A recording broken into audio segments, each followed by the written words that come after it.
पूर्वी यूक्रेन के जिस सेवेरोडोनेत्स्क शहर के लिए रूस और यूक्रेन एक दूसरे के खून के प्यासे बने हुए हैं, उसके बारे में यूक्रेन ने एक ताजा दावा करके कहानी में ट्विस्ट ला दिया।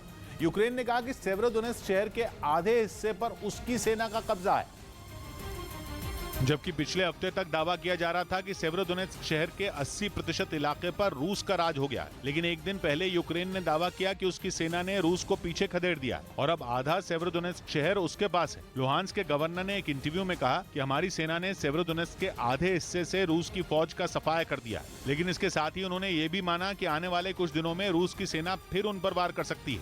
इंडस्ट्रियल हब सेवेरोडोनेत्स्क शहर यूक्रेन के लुहांस्क प्रांत का सबसे बड़ा शहर है, जो अब भी यूक्रेन के हाथ में है, इसलिए रूस ने उसे हथियाने के लिए एड़ी चोटी का जोर लगाया हुआ। लुहांस्क के गवर्नर का दावा है कि रूस की सेना का टारगेट 10 जून तक सेवेरोडोनेत्स्क शहर पर कब्जा करने का है।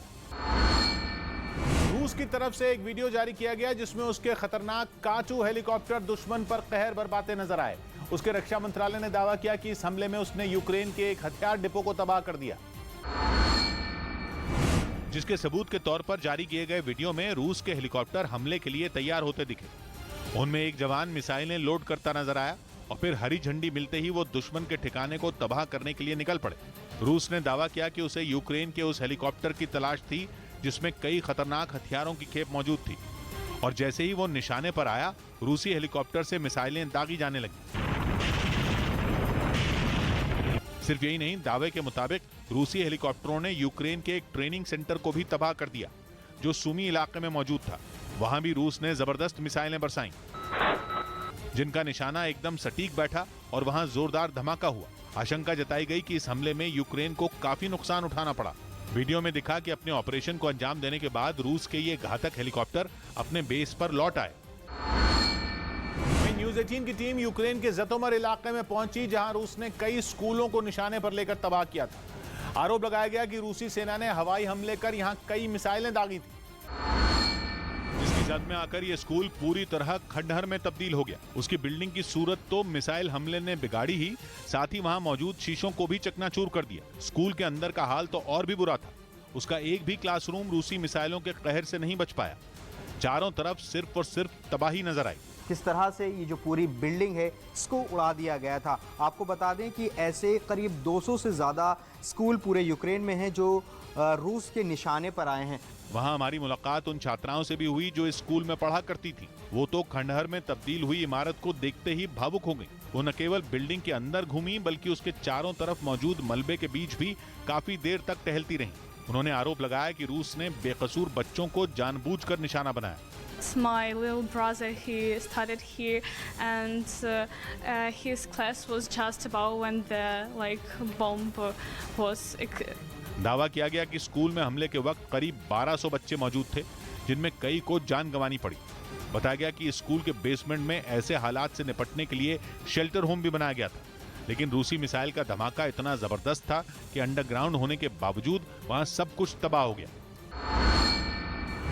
यूक्रेन की सेना ने एक वीडियो जारी किया जिसमें उसके सैनिक रूस के कम्युनिकेशन स्टेशन को बमबारी कर तबाह करते दिखाई दिए। यह हमला यूक्रेन के दूसरे सबसे बड़े शहर खार्किव में किया गया, जहां रूस ने कम्युनिकेशन स्टेशन बना रखा था, जिसके जरिए वो अपने जवानों को जानकारी भेजता था। लेकिन इसकी भनक यूक्रेन को लग गई, जिसके बाद वहां हमले की तैयारी की गई। जैसे ही तैयारी पूरी हुई, उसने ड्रोन से हमला कर दिया, जिसके बाद वहां जोरदार धमाका हुआ। इस धमाके में रूस का कम्युनिकेशन स्टेशन तबाह हो गया। यह हमला इतना जोरदार था कि काफी देर तक आग के साथ धुएं का गुबार उठता दिखाई दिया।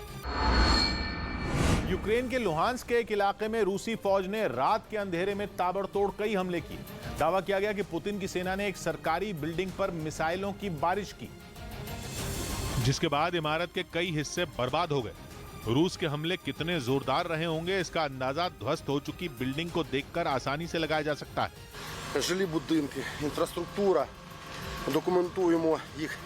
बताया गया कि रूसी सेना ने न सिर्फ सरकारी इमारत को अपने निशाने पर लिया, बल्कि उसने दूसरी बिल्डिंगों पर भी बमबारी की। सामने आई तस्वीरों में दिन में भी इमारत का एक हिस्सा जलता दिखाई दिया, जबकि यूक्रेन के कुछ जवान तबाह हो चुकी इमारत में नुकसान का जायजा लेते नजर आए। दावा किया गया कि जब सरकारी बिल्डिंग पर पुतिन की सेना ने हमले किए, तब अंदर 40 लोग काम कर रहे थे। हालांकि गनीमत यह रही कि मिसाइल हमले के बीच सभी को सुरक्षित बाहर निकाल लिया गया। वहीं दावा किया गया कि रूसी राष्ट्रपति के दफ्तर के चीफ पुतिन की हत्या कर सकते हैं, जिसके लिए हार्ट अटैक वाली साजिश भी रची जा रही है। कहा यह भी गया कि रूसी सेना ही नहीं बल्कि वहां के कई बड़े अधिकारी भी पुतिन से नाराज हैं, जो ये चाहते हैं कि रूस की सत्ता से पुतिन को जल्द हटाया जाए। ये दावा किया लंदन के किंग्स कॉलेज में पढ़ाने वाले प्रोफेसर रॉबर्ट थॉर्नटन ने, जिनके मुताबिक रूसी राष्ट्रपति के दफ्तर के चीफ पुतिन की हत्या कर सकते हैं। और उन्होंने ये भी दावा किया कि पुतिन की हत्या करने के बाद उसे हार्ट अटैक बताने की साजिश रची जा रही है। यानी दुनिया ये माने कि पुतिन की मौत दिल का दौरा पड़ने से हुई है। इसके साथ ही ये दावा भी किया गया कि रूसी सेना और वहां की सुरक्षा एजेंसियों के बड़े अधिकारी पुतिन को सत्ता से हटाना चाहते हैं। इसके पीछे ये दलील दी गई कि यूक्रेन युद्ध लंबा खिंचने की वजह से रूसी सेना का मनोबल टूटता जा रहा है। वहीं रूसी सेना के बड़े अधिकारी भी अपना संयम खोते जा रहे हैं और इन हालात में या तो पुतिन को सत्ता से बाहर कर दिया जाएगा या फिर उनकी हत्या हो सकती है। यूक्रेन का दावा है कि उसकी सेना अब तक 30,000 रूसी सैनिकों को मार चुकी है। 100 दिन से ज्यादा जंग के मोर्चे पर डटी अपनी सेना का हौसला बढ़ाने के लिए राष्ट्रपति ज़ेलेंस्की उनसे मिलने पहुंचे।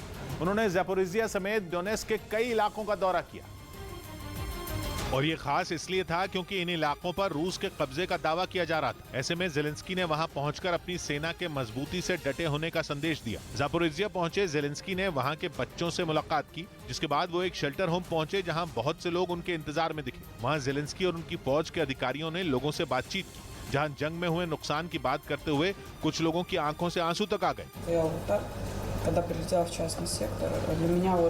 इससे पहले उन्होंने ज़ैपोरिज़िया में मौजूद अपनी सेना की टुकड़ी का हौसला बढ़ाया, जिसके लिए उन्होंने अधिकारियों के साथ बैठक की। इस मीटिंग में ज़ेलेंस्की को वहां हो रही लड़ाई का पूरा ब्यौरा दिया गया। साथ ही उन इलाकों की जानकारी भी दी गई जहां यूक्रेन की फौज अपने पूरे दमखम से जुटी है। रूस के कब्जे वाले शहरों का दौरा करने के बाद ज़ेलेंस्की ने वहां से एक वीडियो बनाकर यूक्रेन के लोगों के लिए संदेश जारी किया, जिसके जरिए वो अपने सैनिकों और देश के लोगों की हिम्मत को सलाम करते नजर आए। क्योंकि डोनेट्स्क और लुहांस्क की कई जगहों पर उनके लोगों ने जान की बाजी लगा दी। दूसरी तरफ रूस के इन इलाकों पर कब्जा करने के दावे को भी उन्होंने नकार दिया। उनके मुताबिक कुछ जगहों पर रूस ने जीत दर्ज जरूर की, लेकिन उन्हें वापस लेने की लड़ाई भी जोरों पर है। Багато роботи було, нескінченна доба, був в Запоріжжі, Запорізькій області, підтримав наших військових, нагородив. इसके अलावा राष्ट्रपति ज़ेलेंस्की लुहांस्क के लिसिचांस्क इलाके में भी पहुंचे, जहां उन्हें सेना के खुफिया ठिकाने पर ले जाया गया। वहां पहुंचकर उन्होंने यूक्रेन की रणनीति पर फौज के अधिकारियों से बातचीत की। साथ ही जंग में बहादुरी से लड़ने वाले अपने सैनिकों को मेडल देकर सम्मानित भी किया। उधर खबर है कि ताइवान के साथ यूरोप और अमेरिका के बढ़ते कारोबारी रिश्तों से चीन परेशान है। चीन ने अमेरिका को गंभीर अंजाम भुगतने की धमकी तक दी है और साफ कहा कि ताइवान के साथ नए कारोबारी रिश्ते बनाने से अमेरिका को बचना चाहिए। पिछले कुछ महीनों में ताइवान और